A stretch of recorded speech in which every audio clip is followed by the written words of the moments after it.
Hello বন্ধুরা, কেমন আছো সবাই? আশা করি তোমরা অনেক অনেক ভালো আছো। আর তোমাদের আশীর্বাদে আমিও অনেক ভালো আছি।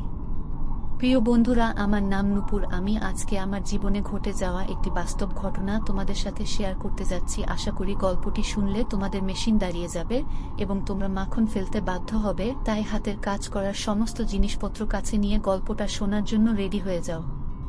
তো আর কথা না বাড়িয়ে চলো আমরা মূল গল্পে চলে যাই। মিথিলা তার দুলাভাইয়ের সাথে রাতে পাপ কাজের মুহূর্ত পার করছে। মিথিলা প্রায় অর্ধ শর্ট প্যান্ট পরা। তাদের প্রেমলীলা দেখে আমি থমকে যাই। এটা দেখার জন্য প্রস্তুত ছিলাম না। আমি মিথিলাকে ভালোবাসি, এটা মোটামুটি বাড়ির সবাই জানে। এই কারণে কত যে মায়ের খেয়েছি তার কোনো হিসাব নাই।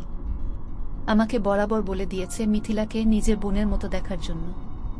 আমি মিথিলাকে এমন অবস্থায় দেখে নিজের চোখকে বিশ্বাস করাতে পারছিলাম না। ছিহ ছিহ মিথিলা, এইসব কি দেখছি? আর দুলাভাই, আপনি কি করে পারলেন এটা করতে? আমার আওয়াজ শুনে যেন ওদের মাথায় আকাশ ভেঙে পড়ছে। আসিফ, প্লিজ কাউকে বইল না, প্লিজ। কাউকে বললে আমাদের মান সম্মান থাকবে না দুলাভাই। উনি সুমি আপুর স্বামী, দেখতে স্মার্ট আর অনেক বড় চাকরি করে। সুমি আপু হলো মিথিলার বড় বোন। আপু সকালে তার বাচ্চাকে ডাক্তার দেখাতে গেছে, সাথে চাচিও গেছে। চাচা নাই, মারা গেছে 3 বছর হয়। আব্বুই দুই পরিবারের প্রধান। আব্বু ও চাচা মিলে একই রকমের 2টা দুতলা বাড়ি করে। সুমি আপুর বিয়ে হয়েছে 2 বছর, একটা 6 মাসের মেয়ে বাচ্চাও আছে। আপুকে আব্বুই বিয়ে দেয়। বিয়েটা পারিবারিকভাবেই হয়। দুলাভাই আমার হীরের টুকরা, বাড়ির সবাই জানে। কিন্তু তার চরিত্র যে এত খারাপ আমি নিজেও ভাবতে পারছি না। আর মিথিলা এটা কিভাবে করলো? মিথিলার মতো ভদ্র মেয়ে তো 3 গ্রাম খুঁজেও পাওয়া যাবে না। মিথিলার সৌন্দর্য পরিবারের লোকজন ছাড়া বাহিরের কেউ দেখে নাই। হাত মোজা, পা মোজা, বোরকা পরে পর্দার সাথেই সব সময় চলাচল করে। কিন্তু আজ সেই মিথিলার একই হাল দেখছি। চুপ করেন আপনি, লজ্জা করে না আবার কথা বলেন? আর মিথিলা, তুই না পর্দা করিস, কোনো পরপুষের সামনে যাস না। এই তোর পর্দার আড়ালে আসল চেহারা। আমার কথা শুনে মিথিলা কিছু বলছে না, নিজেকে ঢেকে কেঁদে যাচ্ছে। তোর জন্য তো পুরো পর্দানসীন নারীদের সম্মান নষ্ট হলো। কি দরকার ছিল পর্দা করার? খারাপ পল্লীতে গেলেই তো পারতি। এই মিথিলাকে যখন আমি বলতাম, মিথিলা আমি তোকে ভালোবাসি, তোর জন্য সব করতে পারবো, তখন মিথিলা আমার চরিত্র নিয়ে কথা বলতো আর আব্বুকে বলে আমাকে মায়ের খাওয়াতো। আসিফ, কাউকে বলিস না প্লিজ। মিথিলা কান্না করতে করতে। মিথিলা, আমি যখন তোকে ভালোবাসি বলতাম, তুই আমার চরিত্র নিয়ে কথা বলতি, আব্বুর কাছে মায়ের খাওয়াইতি। আজ তোর আসল রূপটা দেখুক সবাই। আর দুলাভাই, আপনাকে আর কি বলবো? আমি রুম থেকে বের হয়ে যাচ্ছিলাম। ওদেরকে যতই বলি রূপ দেখিয়ে দিব, কিন্তু সুমি আপুর সংসারটার কি হবে? আর একটা 6 মাসের মেয়েও আছে তাদের। আর মিথিলা তো আমার চাচাতো বোনই, যাকে আমি ভালোবাসি। তার সম্মান কি করে নষ্ট করি? দুলাভাই, আপনি এখনো এখানে বসে আছেন? দুলাভাই মাথা নিচু করে বসেছিল। আমার কথা শুনে দুলাভাই রুম থেকে বের হয়ে যায়। মিথিলা, অন্তত তোর কাছে এটা আশা করি নাই। কাজটা কিন্তু বেশি ভালো করিস নাই, বলে যখন রুম থেকে বের হতে যাব দরজা আটকানো। মিথিলা চিল্লাতে শুরু করে দিচ্ছে, আসিফ আমাকে ছেড়ে দে প্লিজ, আমার এত বড় সর্বনাশ করিস না প্লিজ, আমি তোকে ভাইয়ের মতোই ভাবি। আসিফ না প্লিজ। মিথিলার কাণ্ডে আমি বাকরুদ্ধ। সেই সুযোগে মিথিলা ভিতর থেকে দরজা আটকিয়ে নিয়েছে। আমি কথা বলতে পারছিলাম না, গলা দিয়ে আওয়াজ বের হচ্ছে না। মনে হচ্ছে হাত পা সব বেঁধে রেখেছে কেউ। আসিফ, তুই আমার এত বড় সর্বনাশ করিস না প্লিজ, আমি তোর পায়ে পড়ছি। মিথিলা তার কাপড় চোপড় ছিঁড়তে লাগল, প্রায় অনেক অংশ ছেড়ে ফেলছে। অনেক কষ্টে মুখ থেকে বের করলাম, মিথিলা কি হচ্ছে এইসব? আমি কেউ বাঁচাও আসিফ প্লিজ। মিথিলা অনেক জোরে চিল্লাচ্ছে। আমি যেখানে ছিলাম সেখানেই দাঁড়িয়ে আছি। মিথিলার এমন কাণ্ডে শরীরের শক্তি হারাই ফেলছি। বাহির থেকে দরজা ধাক্কাতে লাগলো দুলাভাই, আর দরজা খোলার জন্য চিল্লাতে লাগলো। দুলাভাইয়ের চিল্লানি শুনে আব্বু, আম্মু, ভাইয়া, ভাবি সবাই মনে হয় চলে এসেছে। জোরে দরজা ধাক্কাতে ধাক্কাতে দরজা ভেঙে ফেলে সবাই। দরজা খুলতেই মিথিলা আব্বুর পিছনে গিয়ে লুকায়। মিথিলার কাপড় চোপড় ছেঁড়া দেখে আন্দাজ করে ফেলেছে মিথিলার সাথে খারাপ কিছু হতে যাচ্ছিল। মিথিলা নেকা কান্না করছে, মিথিলাকে ভাবি আগলে নেয়। আর সবাই আমার দিকে অগ্নিচক্ষু দেখাতে লাগলো। আব্বু আমার সামনে এসেই ঠাস ঠাস কয়েকটা চর বসিয়ে দেয়। ভাইয়া এসেও অনেকটা চর মেরেছে। আমি কিছু বলতে যাব সেই সুযোগ নাই। সবকিছু এত দ্রুত হচ্ছিল। মিথিলা, আসিফ তো তোমাকে কলেজে যেতে ডাকতে আসছিল। তোমাকে এত খারাপ অবস্থায় দেখা যাচ্ছে কেন? আসিফ কি তোমার সাথে কিছু করেছে? ভাবি হয়তো বিশ্বাস করতে পারছে না আমার মতো ছেলে এমন একটা কাজ করবে। ভাবি, আমি শুয়েছিলাম। আসিফ এসে আমাকে একা পেয়ে আগের মতো ভালোবাসার প্রস্তাব দেয়। আমি বড় আব্বুকে জানাবো বলাতে আসিফ আমাকে বলে আমি নাকি অনেক মায়ের খাওয়াইছি, তাই আজ আমার সব কেড়ে নিবে। তারপর আসিফ আমার সর্বনাশ করতে থাকে। আপনারা না আসলে আজ আসিফ আমার কি যে করত। মিথিলা ভাবিকে জড়িয়ে ধরে নেকা কান্না কাঁদাচ্ছে। মিথিলার কথা অবিশ্বাস করার কোনো কারণই নাই। আগেই বলেছি 3 গ্রাম খুঁজেও এমন মেয়ে পাওয়া যাবে না। আব্বু মিথিলার কথা শুনে যেন আরো রেগে গেলেন। তুই আমার ছেলে, ভাবতেই লজ্জা লাগছে। যে নিজের চাচাতো বোনের সাথে এমন করতে পারে সে অন্য মেয়েদের কি না করবে? তোর এই বাড়িতে কোনো জায়গা নেই, বের হয়ে যা এই বাড়ি থেকে। আব্বুর কথা শুনে চোখ বেয়ে পানি পড়ছে। আব্বু, আমি কিছুই করি নাই। মাথা নিচু করে কান্না করতে করতে বললাম। তুই আমাকে আব্বু বলবি না। আজ থেকে আমার একটা ছেলে, তুই মরে গেছিস। আব্বুর মুখে এই কথা শোনার থেকে মরে যেতে পারলেও অনেক সুখের হতো। আম্মু, আমি কিছু করি নাই। মিথিলা কথা আটকিয়ে দিয়ে, তুই আমাকে আম্মু বলবি না। জানি না কোনো পাপে তোকে পেটে ধরেছিলাম। আম্মু কেঁদে কেঁদে। আম্মুর মুখে কথা শুনে মনে হচ্ছে কলিজা ছিঁড়ে যাচ্ছে। আর কাকে বলবো যেখানে আমার গর্ভধারিণী মা বিশ্বাস করে না, আমাকে কিছু বলতেও দেয় নাই। আমি দুলা ভাইয়ের দিকে তাকালাম, মুখে পৈচাচি হাসি। আর মিথিলা এখনো নেকা কান্না করছে। সুমি আপুও চলে এসেছে, যার আদরে আমার বড় হওয়া। যেই আপুটা আমাকে আপন ভাইয়ের মতো ভালোবাসে, আমাকে এখনো মুখে খাবার তুলে খাইয়ে দেয়। সেই আপু সবকিছু শুনে কান্নায় বুক ভাসাচ্ছে। আজ আমি আপুর চোখেও খারাপ হয়ে গেলাম। মিথিলার রুম থেকে বের হয়ে আমার রুমে গিয়ে কাপড় চোপড় গোছাচ্ছি, কারণ এই বাড়িতে আমার জায়গা নেই। আর আমি কোনো মুখে থাকবো এখানে যেখানে সবাই আমাকে এখন খারাপ বলে জানে। কাপড় গোছানো শেষ, রুম থেকে বের হব এমন সময় ভাবি আমার রুমে আসলো। ভাবিকে দেখে আমি মাথা নিচু করে দাঁড়িয়েছিলাম, কারণ ভাবি আমার মায়ের মতো আদর করে। আমার টাকা পয়সার অভাব ভাবি পূরণ করে। ভাবি সুমি আপুর মতোই আমার একটা বড় আপু। এটা তুমি কি করলা আসিফ? আমরা তো মিথিলার সাথে তোমার বিয়ে দিতে রাজি ছিলাম। আব্বুকে না হয় আমরা বুঝিয়ে নিতাম, তার জন্য জোর করে? ভাবি আমাকে মাফ করে দিও, আমি পারি নাই সবার সামনে সত্যটা বলতে। কান্না করছিলাম। কি সত্য বলতে পারো নাই? ভাবি কথা দেন, কথাগুলো কাউকে বলবেন না। ভাবির কাছে কথা নিয়ে। বলো। বলবো না কাউকে। ভাবি, আমি মিথিলার সাথে এমন কিছুই করি নাই। কান্না সুরে। তাহলে মিথিলার কাপড় ছেঁড়া ছিল কেন? ভাবি, আমি মিথিলাকে ডাকতে গিয়ে দুলাভাই আর মিথিলাকে পাপ কাজে লিপ্ত থাকতে দেখি। আমি তাদের অপমান করি, ভয় দেখাই বাড়ির সবাইকে বলে দিব।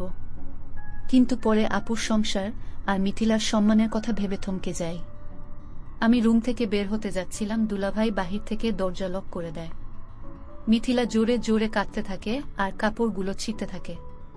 তারপর ভিতর থেকে লক করে দেয় মিথিলা। বাহির থেকে দুলাভাই দরজা ধাক্কাচ্ছে আর চিল্লানি শুনে তোমরা এসে আমাকে এই পরিস্থিতিতে দেখলা। আমি কাকে বলবো এই কথা? কে বিশ্বাস করবে বলো? কেঁদে কেঁদে রুম থেকে বের হতে যাচ্ছি। ভাবির চোখেও পানি। ভাবি বিশ্বাস করলেও নিরুপায়। কি বলছো আসিফ? তাদের পাপের বোঝা তোমার উপর চাপিয়ে দিয়েছে? ভাবি, তুমি কাউকে বলো না প্লিজ। মিথিলার সম্মান আর আপুর সংসার নষ্ট হয়ে যেতে পারে। জানি না আসিফ, কে মিথ্যা কে সত্য বলছে।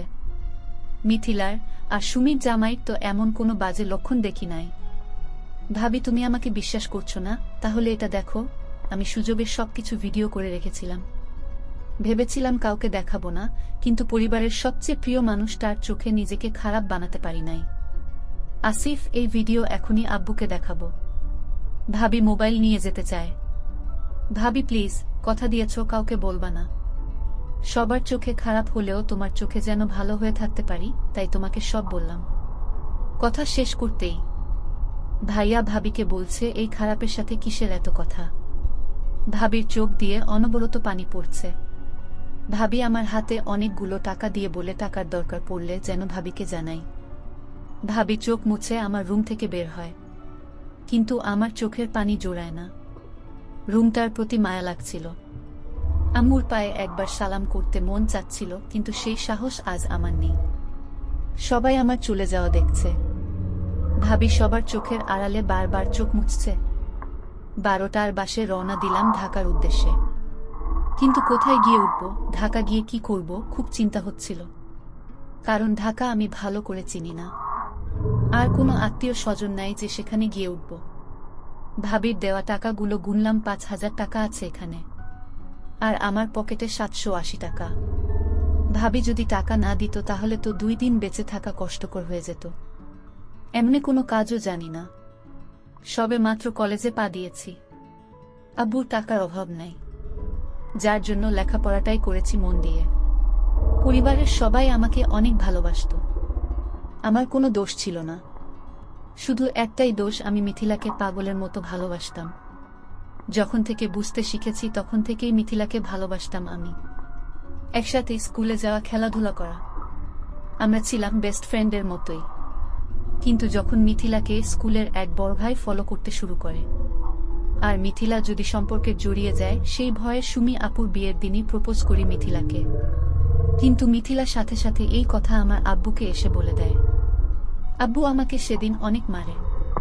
তখন 9ম শ্রেণীতে উঠেছি মাত্র। আমার আর বিয়ে খাওয়া হলো না। আব্বুর হাতের মায়ের সেদিন প্রথম খেয়েছিলাম। আব্বু বলেছিল মিথিলাকে যেন নিজের বোনের মতোই দেখি। আমার মায়ের দেখে মিথিলা অনেক হেসেছিল, কিন্তু মিথিলার প্রতি রাগ আসেনি আমার। বিয়ের দিন সুমি আপুর সাথে যাওয়ার জন্য বলেছিল আপু। আমিও প্রিপারেশন নিয়ে রেখেছিলাম, কিন্তু আমার আর যাওয়া হলো না। মিথিলাই গেল। আব্বুর আমাকে মায়ের কারণটা শুধু ভাবিই জানত, আর সবাই জেনেছে দুষ্টুমির জন্য মেরেছে। অনেকে আব্বুকে রাগ দেখিয়ে বলেছিল দুষ্টুমির জন্য কেউ এমনে মারে। আর বিয়ের দিন ফাইজলামি করবে না তো কবে করবে? আপুকে আনার জন্য গিয়েছিলাম। আপু না যাওয়ার কারণ কি জানতে চেয়েছিল, কিন্তু কিছু বলি নাই। তবে মিথিলার মনে যেন আনন্দের জোয়ার বইছে। নতুন দুলাভাইয়ের সাথে ভালোই খাতির জমেছে। আমার খুব ভালো লাগলো, বড় ভাইয়ের অভাবটা দুলাভাইকে দিয়েই পূরণ করুক। আপুকে নিয়ে বাসায় আসলাম। দুলাভাইয়ের সাথে আমারও ভালো সম্পর্ক গড়ে ওঠে। খুব ভালোভাবেই যাচ্ছিল দিনগুলো, কিন্তু বারবার মিথিলাকে আমার মনের কথা বলার চেষ্টা করেছি।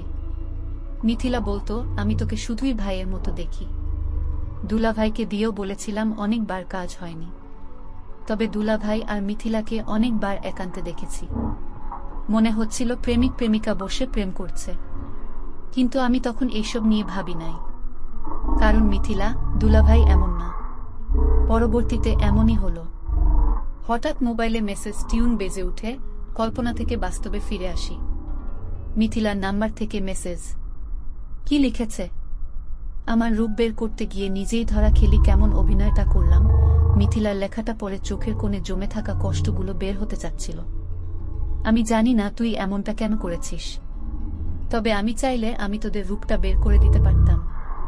কিন্তু তোর সম্মান আর আপুর সংসারের কথা ভেবে কাউকে কিছু বলি নাই আমি। তাই নাকি? তোর কাছে কি প্রমাণ আছে নিজেকে সাধু বানানোর জন্য? তবে কেন তোকে বাসা থেকে বের করেছি জানিস? যেন আমাদের সম্পর্ক আর কেউ না জানে, আর তোর কাছে যেন ছোট হয়ে না থাকতে হয়। মিথিলা, ভালো করেছিস, এতে আমার কোনো দুঃখ নাই। শুধু বলবো আপুর সংসারটা নষ্ট করিস না প্লিজ। তোদের এই অবৈধ সম্পর্ক নষ্ট করে সবাই যেমন ভাবতো তোকে সেইরকম ভাবে চল। তুই আমাকে বলবি আমি কি করব? আমি দুলাভাইকে বিয়ে করব? তারপর আমি রিপ্লাই দিলাম, কিন্তু মেসেজ সেন্ড হচ্ছে না। বুঝতে বাকি নেই এই সিমটা নষ্ট করে ফেলেছে। কিন্তু আমার মনে খুব ভয় জন্মাইছিল, আপুর সংশয়টা কি মিথিলা ধ্বংস করে দিবে। তাই আমি সাথে সাথে দুলাভাইকে ভিডিওটা পাঠিয়ে ছোট করে লিখে দিলাম, আমি চাইলে এই ভিডিওটা সবাইকে দেখাতে পারতাম। এতে করে আপনাদের সম্মান কোথায় যেত একবার ভেবে দেখেন। কিন্তু আমি তা করিনি। আমি না হয় এই অপবাদে ভালোভাবেই বেঁচে থাকতে পারব। কিন্তু মিথিলার আব্বু নাই। আমার আব্বু নিজের মেয়ের মতো আদর করে। সেই আদরটা থাকতো না। আর মিথিলার সম্মানটা কোথায় থাকত? আর আপনার আপুর চোখে সারা জীবন পাপী হয়ে বেঁচে থাকতেন। হতে পারত আপনাদের সংসারটা ভেঙে গেছে, আর আমাদের বাড়িতে যে সম্মানে আছেই সেই সম্মানটা ঘৃণায় পরিণত হতো। তাই আপনাদের একটা সুযোগ দিলাম, আপনাদের এই অবৈধ সম্পর্ক থেকে সরে আসুন। সম্মান আর আপুর ভালোবাসা নিয়ে বেঁচে থাকুন। মনে রাখবেন, আপনার একটা ফুটফুটে বাচ্চাও আছে। আমি মেসেজটা দিয়ে বসে রইলাম। বাস একটা স্টেশনে এসে থামল। বাস থেকে নেমে পেটে খুব ক্ষুধা লাগছিল, তাই হোটেলে গিয়ে খাবার খেয়ে নেই। রাস্তার পাশ ধরে হাঁটছি, কিন্তু এখন আমি কোথায় যাব, কি করব ভেবে পাচ্ছি না। আব্বু আম্মুর কথাগুলো কানে বাজছিল। তুই আমার ছেলে না, তোকে কোনো পাপে পেটে ধরেছি। মা, তুমিও তোমার ছেলেকে চিনলে না। চোখ থেকে অনবরত পানি ঝরছিল। অন্যমনস্ক হয়ে রাস্তা দিয়ে হাঁটতেছি। দুপুর গড়িয়ে বিকেল। হঠাৎ এই রাস্তার মাঝখানে একটা বাচ্চাকে দেখলাম, যে কোনো মুহূর্তে গাড়িতে চাপা পড়তে পারে। আমি কোনো কিছু না ভেবে ব্যস্ত রাস্তায় নেমে গিয়ে বাচ্চাটাকে কোলে করে রাস্তার পাশে নিয়ে যাই। কিন্তু শেষের দিকে একটা